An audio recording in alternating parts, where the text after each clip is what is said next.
Well, welcome everyone. My name is Ethan Carlson. I serve as the Executive Director of Rwanda Ministry Partners. And we are an organization that fosters mutual and missional relationships between people, churches, and organizations between North America, the ACNA, and the Church of Rwanda. And Rwanda is where I have lived for the past few years. So today our topic is mutuality in mission. Big topic. Not an expert, but we're going to learn together, and I'm going to share what I have learned as this is a process and we're learning together.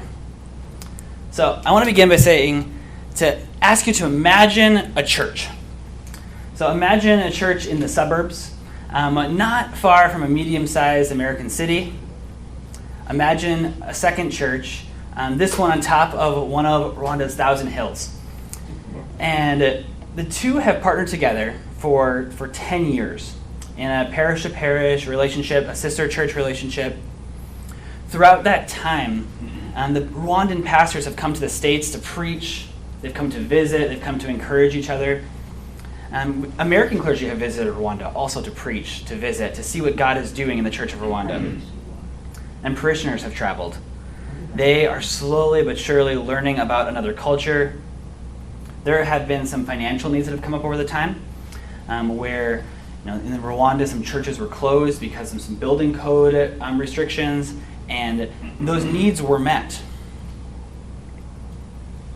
Funds were sent to Rwanda and given to the bishop to oversee the construction, and with his authority and oversight. The two churches, they have photos of each other outside of their sanctuaries. They've even integrated pieces of each other's. They've integrated their relationship into their liturgy, where they're mentioning each other and where they're praying for specific needs. Stories are shared. People are listening.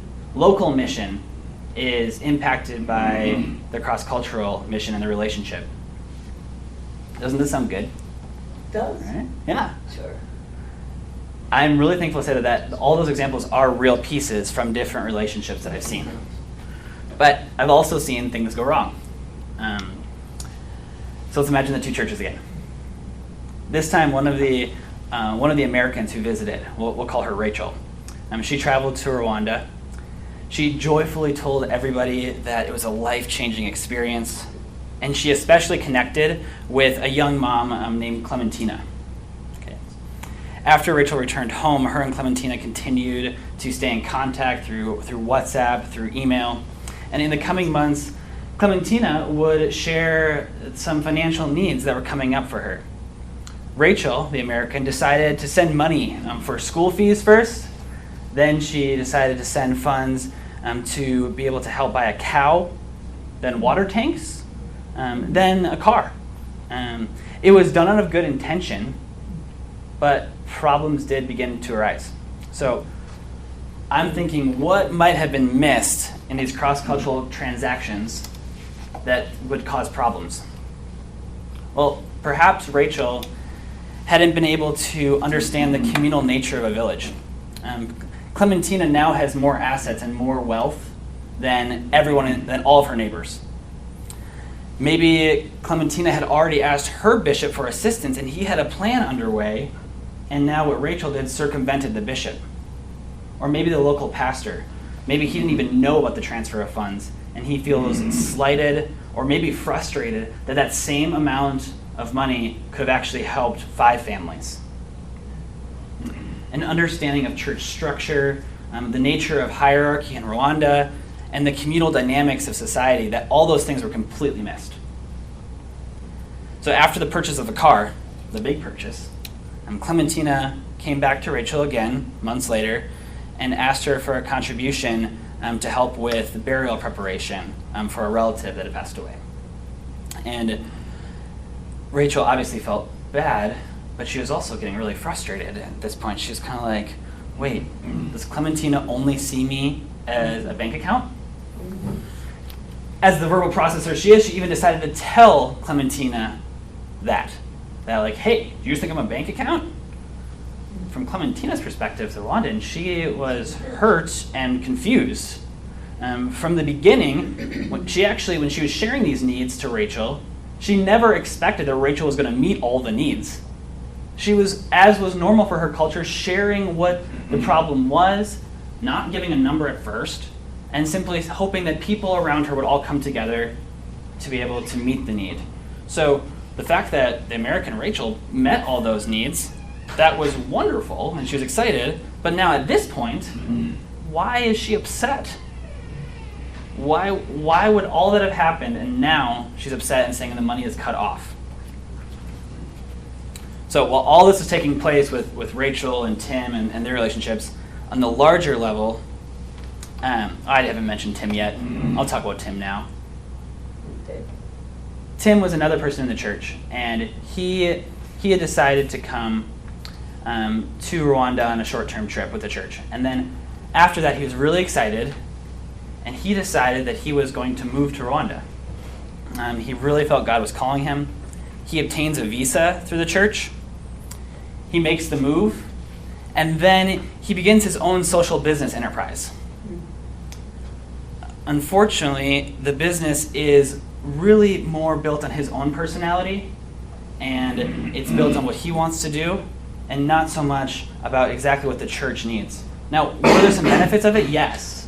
And is it sustainable? Maybe. But was the church simply being used as a platform for the expat, the missionary's own purposes? Even if there was good in it, was the church being used in that way? I think it's something we need to consider. So on the wider scale with Rachel and Tim, the church that they're from, they also decided to donate money to build a school building in Rwanda. And it's given out of love. But then the American church wants to be just a little bit too much in control. They start asking questions like, well, why are you using tile instead of brick? Or do toilets really cost that much? So the question I think for us today is, are they simply giving and truly giving? And is there an actual trust in this situation? Or is it the church's good deed that's so mixed up in control that it's actually whiffs of colonialism, whiffs of past mistakes that we have?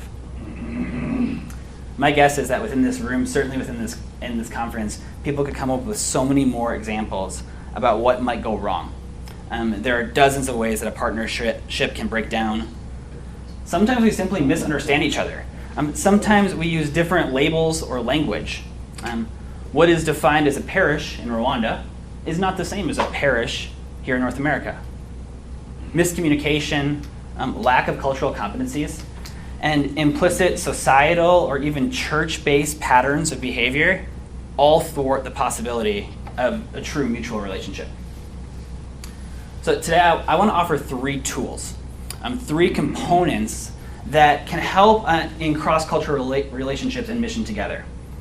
3 tools that help us see each other as truly equal, that help us to mutually benefit from the relationship as we all serve God together. So we're using a little screen here. But mutuality occurs when we understand, celebrate, and foster relationships that are 1, contextual, 2, cross-cultural, and 3, transcultural. Contextualization can span from minimal to radical forms. And so here's a very basic example. When you come to the church I serve at in Kigali, we pray the Lord's Prayer every Sunday. So, our Father who art in heaven, hallowed be thy name. Thy kingdom come, thy will be done on earth as it is in heaven. Give us today our daily bread. Food. Bread, it's a word that's just been simply substituted because bread isn't the staple. So they say food. Not a big thing.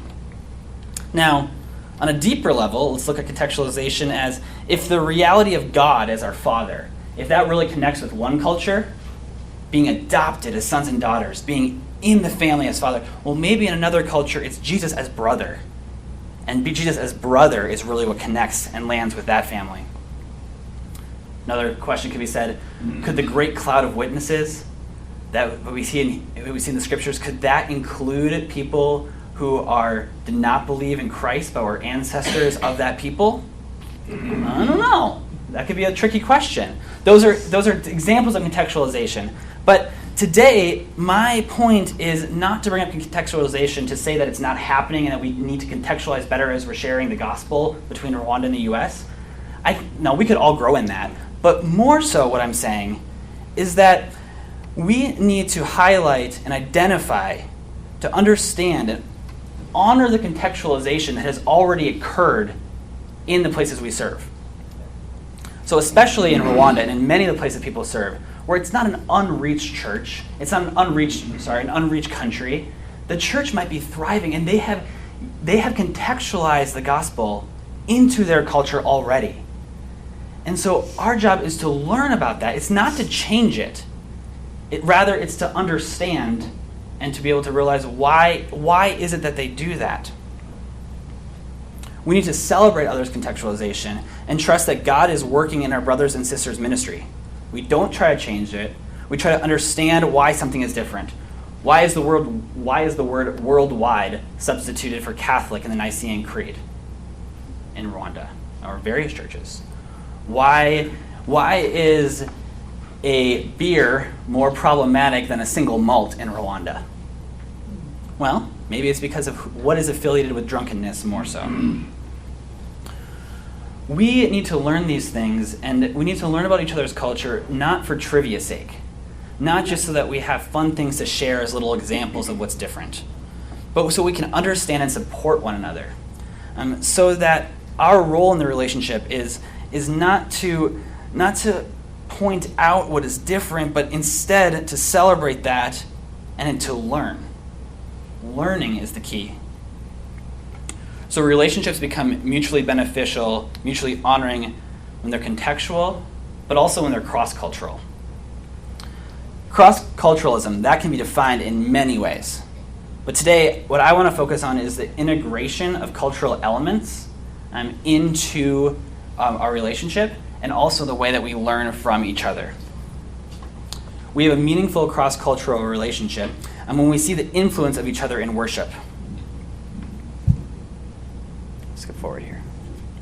When we see the influence of each other in worship, in our churches, in our lives. We can learn how God brought revival and reconciliation in Rwanda, and we can allow it to inspire our local mission. We can also share music. We can share written prayers. We have things that can remind us of each other.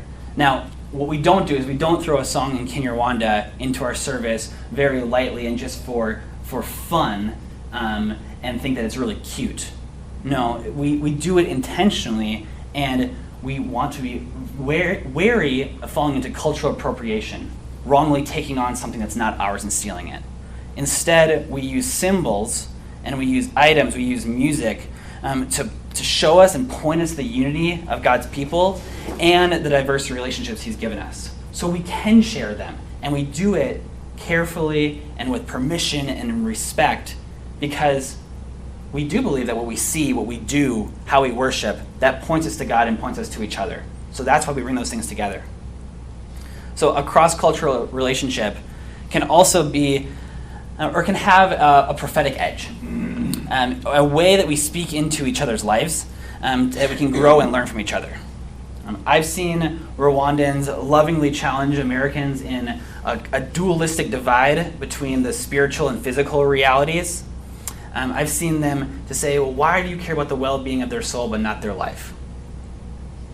I think we can learn from that. We must be willing to let iron sharpen iron, but we do it in culturally appropriate ways as well. And we do it in a Christian way. So let's make sure that we're not looking at the speck in our brother's eye when we have a plank in our own. There must be trust. An American may notice that Rwandan clergy work a lot of hours, like continual hours, with maybe not as much rest as is needed. And that American can encourage the time of Sabbath, and perhaps they can enable a retreat for them. But without friendship and without trust, and without an understanding of the pressure and the context that pastor is in and has in Rwanda, then all of that will be in vain, and it'll actually cause more problems. There must be a belief and a trust that's rooted in the actual reality of what we do, for that the other interest is at heart. So it's a trust that we have others' interests at heart, and also a reality or action showing that. So we've taken a brief look at the contextual and cross-cultural nature of relationships. The next one is to look at the transcultural nature. So some aspects of our partnership are going to transcend cultural barriers. There are areas of life and ministry that whatever the culture, they're the same or they're very similar. You can say because there is one bread, we who are many, we are one body for we all partake in one bread. The gospel is never acultural. It's never acultural, taken out. It's always expressed within a culture. But there is one truth. The mystery of our faith. Christ has died, Christ is risen, and Christ will come again. Even in our microculture of Anglicanism, we have chosen to live out expressions of our faith that are largely transcultural. So, an example, small one. Most all Anglican clergy wear a collar like this or some sort of collar around the world. Now, that's good and fine and right, and it's a marker of who we are if we're all choosing to do that. We also keep a similar structure in our prayer, in our church calendar, in our liturgy that characterizes Anglicanism. These are beautiful areas of commonality that we can celebrate because they're markers of our family. But let's be careful that we don't pretend or imply that these Anglican markers are necessities, right? Mm-hmm. When similarity spans throughout different cultures for the sake of unity, we also remember that similarity does not require uniformity. Mm-hmm. Uniformity being exactly the same. In fact, I believe that as we honor if we honor and realize the unity and diversity within Anglicanism, remembering that we are a large family, and we're a big tent, it may help us to actually honor and celebrate the differences between cultures too, and vice versa. When we understand different cultures and honor that can help us at home, and it can help us as we look at other cultures. When the ACNA and the Church of Rwanda's liturgy difference, neither party should be saying that's not the way it's supposed to be, right? Perhaps one church structured their prayers or structured the service a little bit differently and contextualize it for an important reason that an outsider wouldn't understand. In Kinyarwanda, there's a saying that only the person who's inside the house can see where the roof is leaking. I think that can apply to a lot of what we're talking about. That only the person who is there, who understands the culture, can understand what's happening and be able to know how to address it well. Now, I give a caveat too. I'm in the house, but I'm wearing sunglasses. I like dark sunglasses. I know a little bit because I've lived there, but I'm certainly not the expert. I have to rely on my Rwandan brothers and sisters to be the ones that inform me so that I can share those pieces. So I think we could extend the metaphor in a lot of different ways. As Anglicans, I think we oftentimes also, we see familiarity and see this familiarity among Anglicans, and it blinds us to our differences too. Or even worse, it can encourage us to force a uniformity when differences are noticed. So when we don't understand difference, when we really don't see why is it different, what is happening, if we don't understand difference, then we misunderstand each other, and then we hurt each other. And when we force uniformity, we allow for power or a desire for control to destroy our mutuality. I think that's important. When we don't understand difference, we misunderstand each other and hurt each other. And when we force uniformity, we all allow power or desire for control to destroy our mutuality. So as you can see, contextualization and the transcultural piece totally overlap. They're not clean categories here. And lastly, I want to think of an important transcultural truth, and that is that love covers a multitude of sins. Right? There is a commonality of Christ's love and forgiveness, and the call for us all to emulate what Christ did and who he is. That includes the risks we take and the mistakes we make as we traverse different cultures. I always remind myself that as I try to bridge a cultural gap, Rwandans or any other culture, they're also trying to meet me. I have one quick story. I'm wrapping up. Early on when I was in Rwanda, I remember one day where I kept introducing myself. Hi, my name is Ethan. And then they would say, oh, Eton. I was like, okay, that's fine. TH can be hard, Eton. And then I went and saw the next person. Hi, my name is Ethan. Need to call Ethan. And they said, Eton. I was like, Sawa, good, all right. Then I thought I was going to be smart. And the next person I met, I said, hi, my name is Eton. And he looked at me and goes, do you mean Ethan? And I was like, all right, fair. He was able to see where I was coming from. We met in the middle in that. There was a grace in that, in a just silly example, but there's a freedom in that grace. We have freedom to know that we are all serving together and we are trying to come together. All right, but and if we're going to have that as a takeaway, I think that we really need to know that it's only safe to remind ourselves it's only safe to remind ourselves of that grace when we have a commitment to be learners. If we don't have that commitment to learn together, and we just remind ourselves like, oh, love covers a multitude of sins, then we're going to be doing damage. Then we're not going to be walking the way that God has called us to. We're not going to be serving each other. We're not going to be mutually benefiting. So my hope and prayer is that we can continue to learn together and we can honor and foster the contextual, the cross-cultural, and the transcultural nature of relationships.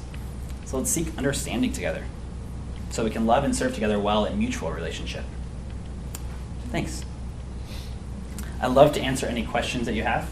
To be able to talk more, we can connect about more specifically what Rwanda Ministry Partners is doing. But questions now, things that sparked your interest or that you'd like to have clarification on. Yes. So our parish has actually worked with Rwandan ministries, with the Sunrise Ministry and Archbishop Banda, yes, who's a friend of our parish. We're Yeah. Episcopalians, but he's visited us several times. So let me suggest something that as Americans, we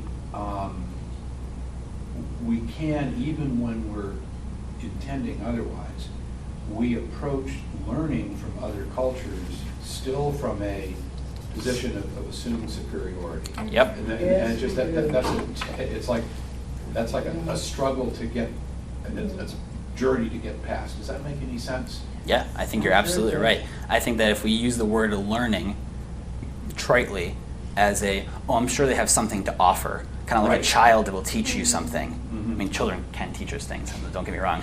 But if we keep it in that and not seeing it as, no, truly, we can learn together, we can learn from each other, we can learn with each other. That's like a prayer need almost. Yes, absolutely. Yes.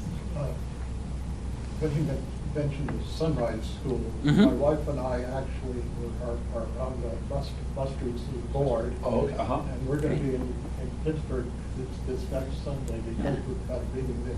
Yep. That started with a relationship. It's really Mhm. Richard's area with a priest that was over at Trinity and he met a pastor at one of the Episcopal churches Yep. at that time. Yeah. And we've been, when that happened, the genocide happened in Rwanda at the 24.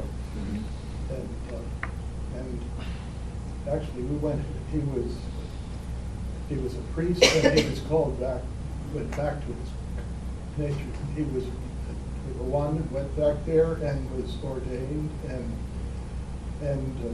then he when he was there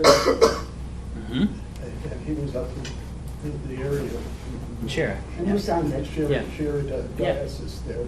Yeah. And he told a group of us, if we don't do something for the children, Amen.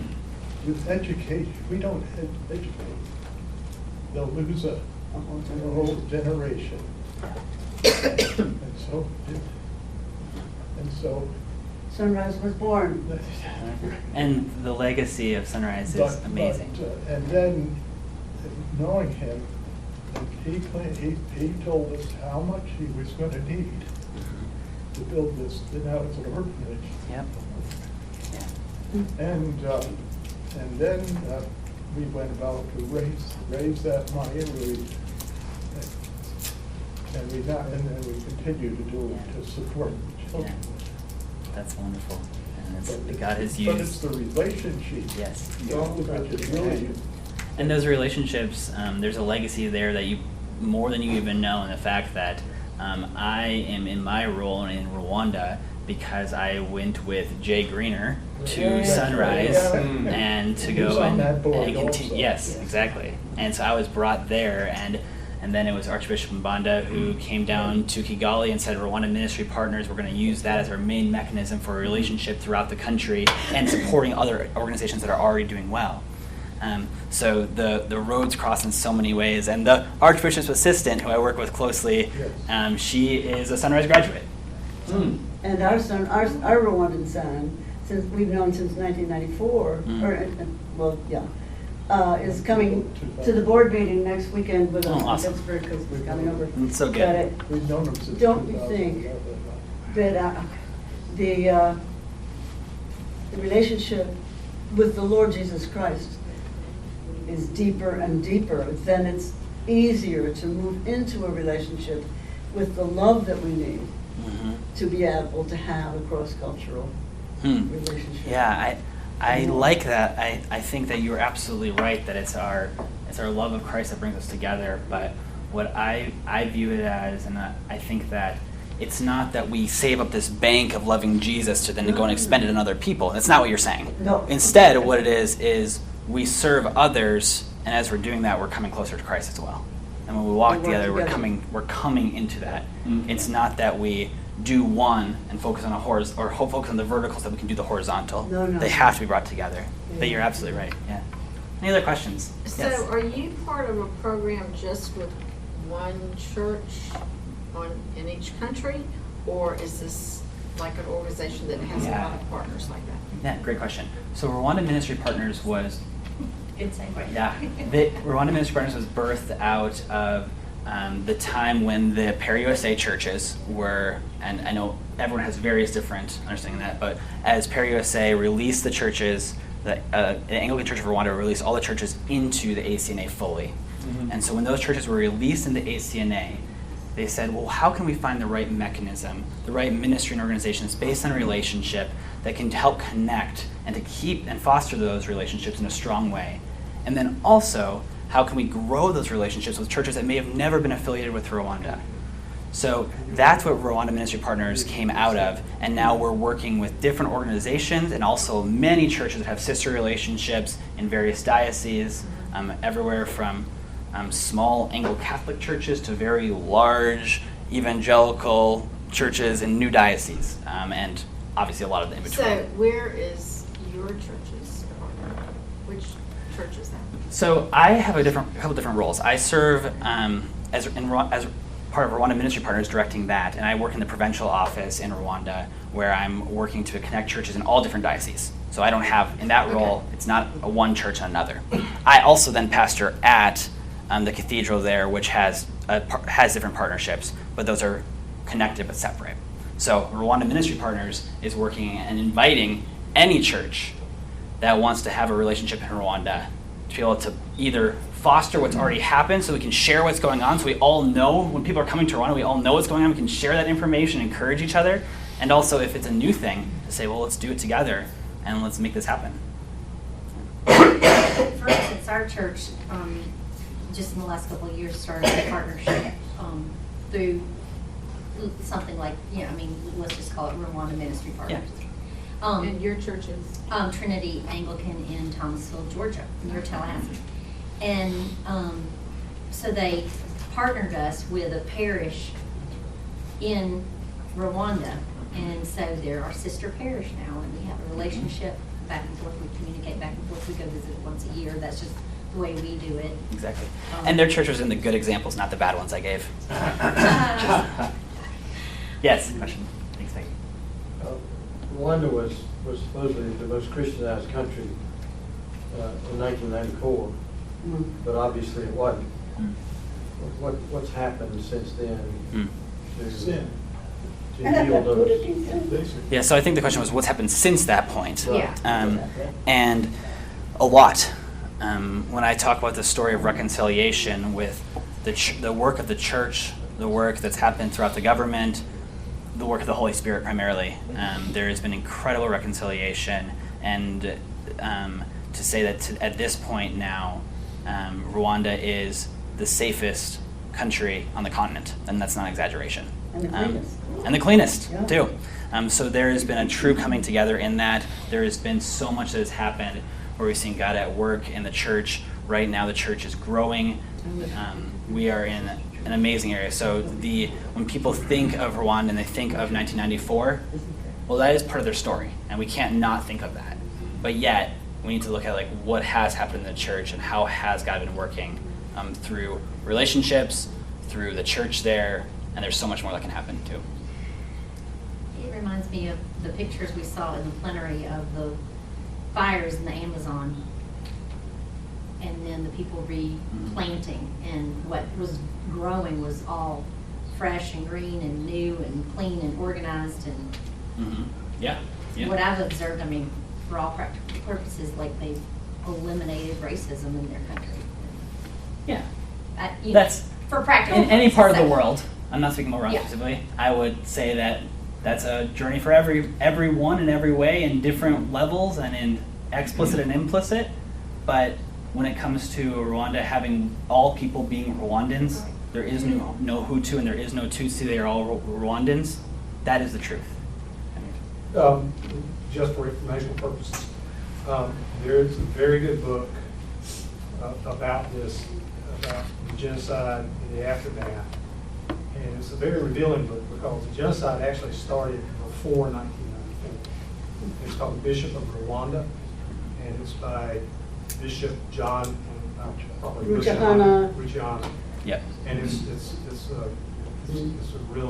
a very detailed and wrenching read, but it's also very detailed about how they overcome them. Exactly. Yeah, the connections in this room are more than everyone and more than you know, and that's what Yeah. they were talking about earlier.